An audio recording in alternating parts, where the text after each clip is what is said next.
दैनिक निष्पक्ष पोस्ट, दर्पण सच का, समय से पहले, खबर से आगे। नमस्कार, आप देख रहे हैं दैनिक निष्पक्ष पोस्ट का डिजिटल वर्जन, जहां खबरें होती हैं साफ, सटीक और निष्पक्ष। सेना के शौर्य पर सियासत करते हैं, सेना के शौर्य पर सियासत करते हैं, वर्दी की कीमत क्या जाने, जो सूनी मांग को इंसाफ दिला ना सके, वो मांग में सिंदूर की कीमत क्या जाने।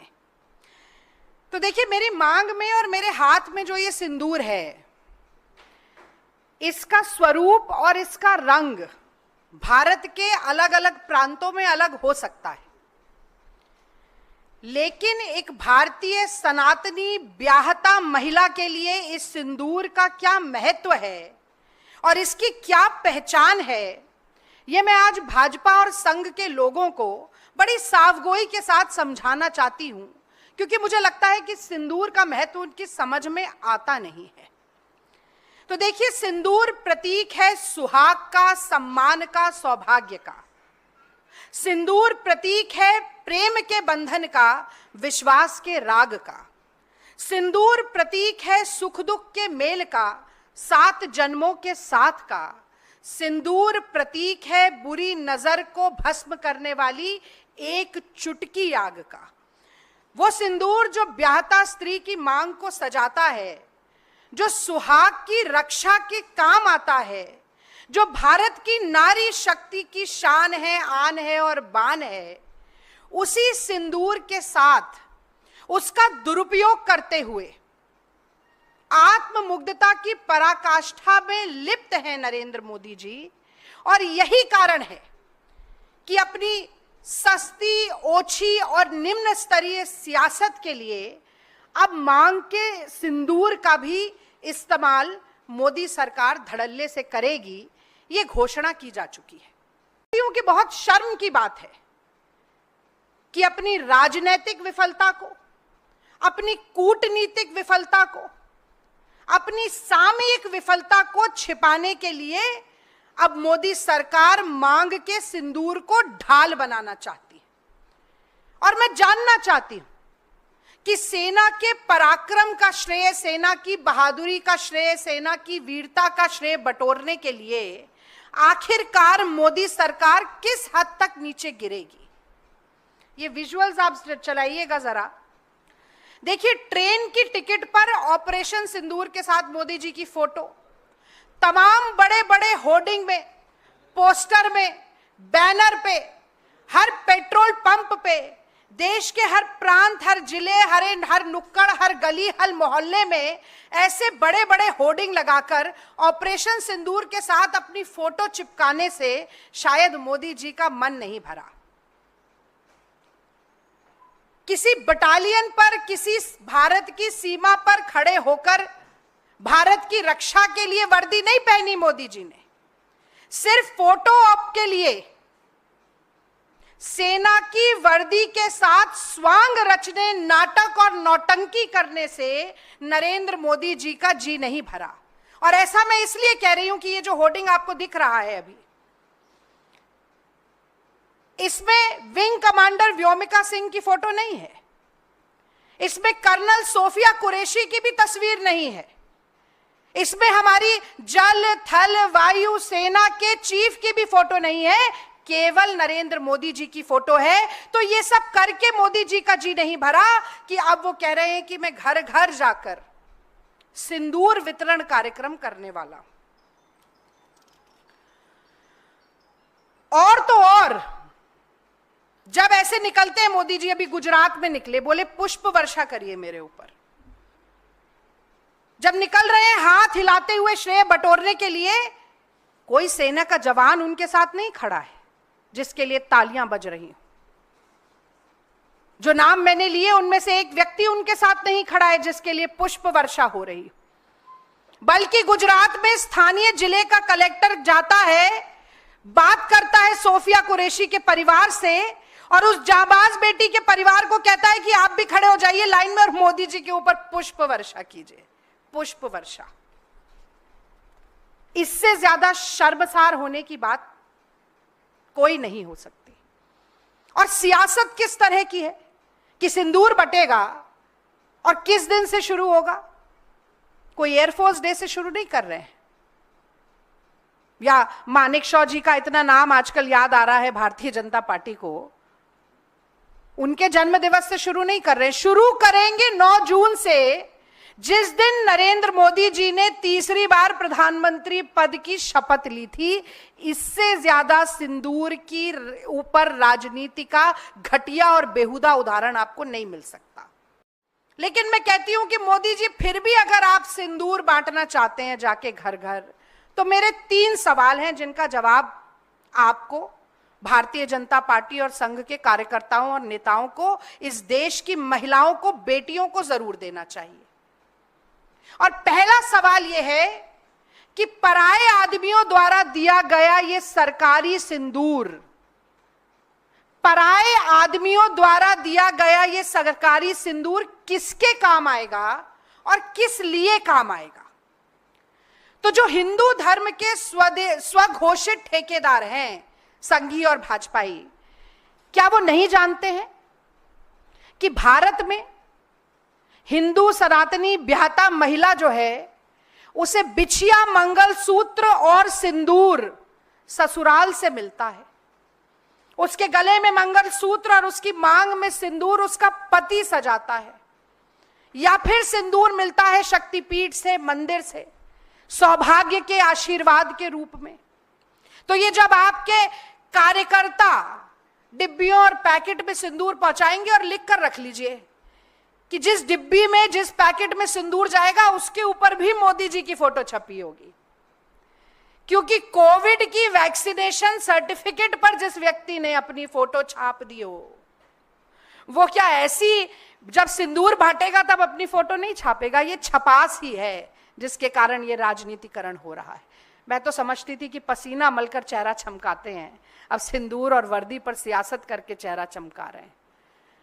तो जब वो पराया मर्द मोदी जी की फोटो पे छपा हुआ पैकेट सिंदूर का ले जाएगा, तो वो किसी ब्याहता महिला के काम नहीं आएगा, वो काम आएगा मोदी जी के, वो काम आएगा मोदी जी के प्रचार के, और वो काम आएगा मोदी जी की सस्ती और ओछी सियासत के, राजनीति के, पॉलिटिसाइजेशन के। अब मैं दूसरा सवाल पूछती हूं। मैं ये भी जानना चाहती हूं कि किस मुंह से भाजपा और संघ के नेता कार्यकर्ता जाएंगे और ये सिंदूर बांटेंगे, जब पहलगांव के शहीदों की विधवाओं की सूनी मांग चीख चीख कर पूछ रही है कि उन दुर्दांत आतंकवादियों को कब पकड़ा जाएगा। मोदी जी, उन्हें जमीन निगल गई कि आसमान खा गया? उन विधवाओं को इंसाफ कब मिलेगा? ये देश की महिलाएं आपसे पूछेंगी जब आप वो सिंदूर का पैकेट और डब्बा लेकर जाएंगे। आपसे कहा जाएगा कि क्यों नहीं मौत के घाट उतारा गया, क्यों नहीं मारा गया? अगर सिंदूर का इंसाफ आपको देना था महिलाओं को और सिंदूर को बांटने का काम आप कर रहे हैं।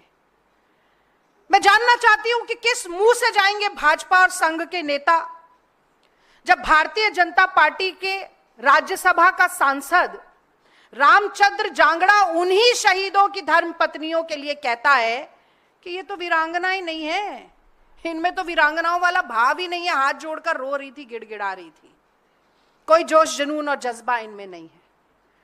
ऐसा व्यक्ति जब तक भारतीय जनता पार्टी में है, निष्कासित नहीं किया जाता, सांसदी उतार कर फेंकी नहीं जाती उसकी, तब तक किस मुंह से जाकर आप सिंदूर बांटने का काम करेंगे? मैं जानना चाहती हूं। मैं जानना चाहती हूं कि कैसे मुंह दिखाएंगे इस देश की महिलाओं को, बेटियों को, नारी शक्ति को, जब शहीद विनय नरवाल की पत्नी ने केवल यह कहा कि हिंदू मुसलमान मत करो, मत करो हिंदू मुसलमान, क्योंकि पाकिस्तान के आतंकवादी आए थे, धर्म पूछकर मार के गए हैं। ये आईएसआई का पाकिस्तान का जो एजेंडा है उसे पेडल मत करो, मत करो हिंदू मुसलमान। लेकिन संघी भाजपाइयों को ये कैसे बर्दाश्त हो सकता है कि वो शहीद की पत्नी, शहीद की बेवा ही क्यों ना हो, शहीद की विधवा ही क्यों ना हो, उसने मुंह से तो हिंदू मुसलमान एकता की बात कर दी ना। तो उसको अपमानित करो, उसको लज्जित करो और आसमान और जमीन एक कर दो। उसको गालियां देने में किस मुंह से जाएंगे आप सिंदूर बांटने के लिए? क्या मुंह दिखाएंगे आप देश की बेटियों को? और मैं जानना चाहती हूं कि वो विजय शाह, कर्नल सोफिया कुरैशी मांग में सिंदूर नहीं लगाती है, पर वो भारत माता की उतनी ही बेटी है जितनी हर वो महिला जो देशभक्ति में अपना सब कुछ न्यौछावर करना चाहती है। तो विजय शाह की जुर्रत कैसे हो जाती है कि वो आतंकवादियों की बहन बता दे और उसके बाद मंत्रिमंडल में बना रहे कि जबलपुर का हाईकोर्ट संज्ञान ले ले पर मोदी जी संज्ञान नहीं ले सकते, कि मोदी जी की मूक सहमति बार बार ऐसे लोगों को मिलती रहे जो देश की बेटियों को अपमानित करते हैं और फिर उसके बाद सिंदूर बांटने की बात करते हैं। बहुत आश्चर्य होता है मुझे। और जब तक ये सारे नाम मैंने आपको गिनाए, मैं विक्रम मिश्री जी का भी उदाहरण दे सकती।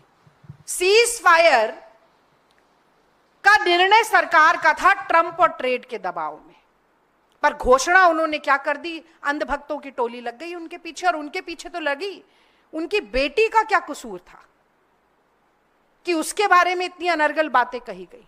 अंतहीन है ये फहरिस्त। और मैं समझती हूं कि जब तक इन लोगों को निकाला नहीं जाता है, जब तक ऐसे बेशर्मों को, निर्लज्जों के मुंह पे कालिख नहीं पोती जाती है, तब तक सिंदूर बांटने की जगह अपनी नाक को चुल्लू भर पानी में डुबो कर रखना चाहिए मोदी सरकार को। और तीसरा सवाल मैं पूछना चाहती हूं, जो ऑपरेशन सिंदूर से थोड़ा इतर है, क्योंकि मुझे लगता है कि ऑपरेशन सिंदूर की सफलता का गुणगान पूरा देश कर रहा है, देश का हर नागरिक कर रहा है। हिंदू, मुस्लिम, सिख, ईसाई, जैन, पारसी, हर संप्रदाय, हर प्रांत, हर जाति, हर भाषा का व्यक्ति कर रहा है। पर मोदी जी इससे संतुष्ट नहीं है, क्योंकि उन्हें सेना का गुणगान नहीं चाहिए, उन्हें अपना गुणगान चाहिए। उनको संतुष्टि तब मिलेगी जब महिमा मंडन उनका हो, सेना का नहीं। और इसीलिए ये सारी कवायद चल रही है। पर मैं ऑपरेशन सिंदूर से इतर भी पूछना चाहती हूं कि वो 200 लोग नोटबंदी के दौरान जो अपना ही पैसा अपने ही बैंक से निकालते हुए मर गए, उनकी विधवाओं के सिंदूर की गवाही कौन देगा? कोविड के दौरान मरघटों पे जो 24 घंटे लाश जलती थी, गंगा जी का पाट जिन लाशों से पट गया, उनकी विधवाओं की उजड़ी मांग की गवाही कौन देगा? वो 700 किसान मोदी जी, 3 काले कानून के कारण जिनकी शहीदी हो गई, उनकी पत्नियां भी बैठी हैं अपनी सूनी मांग लिए हुए, उनके घर जाएंगे आप सिंदूर लेकर? और मैं जानना चाहती हूं कि 154 किसान और दिहाड़ी के मजदूर रोज इस देश में आत्महत्या कर रहे हैं, रोज। उनकी पत्नियों की जो मांग सुनी हो रही है, उसके बारे में तो कोई बात नहीं करेगा मोदी जी। 12,000 लोग बेरोजगारी और आर्थिक तंगी के कारण साल भर में आत्महत्या कर लेते हैं देश में। उनकी पत्नियां भी विधवा होती हैं, उनके घर जाएंगे आप सिंदूर लेकर? और ये जो महंगाई की मार है, जो ये महिलाओं के घर का बजट बिगाड़ती है, उनकी पेट पर लात मारती है, उनकी कमर तोड़ती है, वो महिलाएं जो अपना मंगलसूत्र भी गिरवी रखकर 2 वक्त की रोटी खाने को मजबूर हैं, उनके घर आप अपनी फोटो चिपकाकर सिंदूर लेकर जाएंगे मोदी जी? बहुत शर्मनाक है। और आज एक वाकया हुआ जिसका जिक्र करना मैं समझती हूं कि बहुत जरूरी है। ऊधमपुर में भाजपा के विधायक हैं RS पठानिया, मतलब इतना अपमान वर्दी का, सिंदूर का, सियासत ऑपरेशन सिंदूर पर काफी नहीं थी, पूर्ण विराम नहीं लगेगा, ये बोलते जाएंगे, भाजपा के नेता बोलते जाएंगे। तो ये RS पठानिया जी आते हैं और मीडिया को संबोधित करते हैं और कहते हैं कि वायुसेना नालायक है। इसलिए नालायक है कि ऊधमपुर एयरबेस पर जब पाकिस्तान हमला कर रहा था तो वायुसेना सो रही थी और अपनी नालायकी में वो हमला हो जाने दिया। बकायदा मीडिया से बोलते हैं और कहते हैं, धमकी देते हैं वायुसेना को कि वायुसेना के खिलाफ प्रदर्शन किया जाएगा कि ऐसा कैसे हो गया कि आपकी नालायकी में तो यहां ऊधमपुर एयरबेस पर इतनी घटना घट गई। मोदी जी चुप हैं, मोदी जी को सांप सूंघ गया है, मोदी जी के मुंह में दही जमा हुआ है, मोदी जी के मुंह पर ताला लगा हुआ है। तो अगर सेना के नाम पर वोट बटोरना है तो वो पुलवामा हो या पहलगांव, शहीदों के नाम पर वोट मांगे जाएंगे, सियासत होगी, चेहरे चमकाए जाएंगे, पूजा की जाएगी सेना की। और जब नहीं जरूरत है तो ठेंगे पे रखा जाएगा, अपमान किया जाएगा। और वो देवड़ा जी को नहीं भूल सकते, उन्होंने तो कह दिया पूरा देश, पूरी सेना मोदी जी के चरणों में नतमस्तक है। मोदी जी तो और खुश हो गए होंगे, चलो ठीक है, अभी कुछ नहीं बोलूंगा, 2-4 लोग और ऐसे ही मेरे बारे में बोले। बहुत गंभीर मुद्दा है ये, और इसीलिए मीडिया के साथी तो दिखाएंगे ही, मैं मुखातिब होना चाहती हूं इस देश की महिलाओं से, अपनी बहनों से, माओं से, नारी शक्ति से। और मैं कहना चाहती हूं कि भारतीय जनता पार्टी और संघ के कार्यकर्ता, मोदी जी के नुमाइंदे जब आपके घर में आए वो मोदी जी की फोटो लगा हुआ सिंदूर देने के लिए, तो आप जरूर पूछिएगा उनसे कि किसकी चूक के कारण पहलगांव में इतनी महिलाओं की मांग सूनी हुई, कौन व्यक्ति है वो, उसका नाम उजागर क्यों नहीं हुआ, उसका इस्तीफा अभी तक क्यों नहीं लिया गया, पहले ये बताइए मोदी जी। आप जरूर पूछिए कि पाकिस्तान की सेना को पूर्व जानकारी और चेतावनी देने के कारण जो हमारा नुकसान हुआ, वायुसेना का नुकसान हुआ, देश का नुकसान हुआ, सेना का मनोबल टूटा, उसके लिए कौन जिम्मेदार है, उस व्यक्ति का इस्तीफा लीजिए मोदी जी। पूछिएगा मेरी बहनों आप कि ट्रंप और ट्रेड के दबाव में आकर सिंदूर के साथ सौदा आपने क्यों किया मोदी जी, और फिर कैसे हिम्मत हुई आपके लोगों की कि ऐसी सौदागरी करने के बाद आप वो सिंदूर देने आ रहे हैं और श्रेय लेने के लिए आ रहे हैं। सेना की वर्दी और मांग के सिंदूर का इस्तेमाल सियासी फायदे के लिए आप क्यों कर रहे हैं मोदी जी? मेरी बहनों, ये सवाल जरूर पूछना। मुझे नहीं लगता है कि इस सवाल का जवाब मिलेगा, पर ये पूछना जरूर। सवाल का जवाब नहीं मिलेगा क्योंकि एक चुटकी सिंदूर की कीमत आप नहीं जानते नरेंद्र बाबू, आप नहीं जानते नरेंद्र बाबू। अगर आपको ये रिपोर्ट पसंद आई हो तो वीडियो को लाइक करें, शेयर करें और हमारे चैनल दैनिक निष्पक्ष पोस्टर को सब्सक्राइब करना ना भूलें। जुड़िए हमारे साथ हर सच्ची और निष्पक्ष खबर के लिए।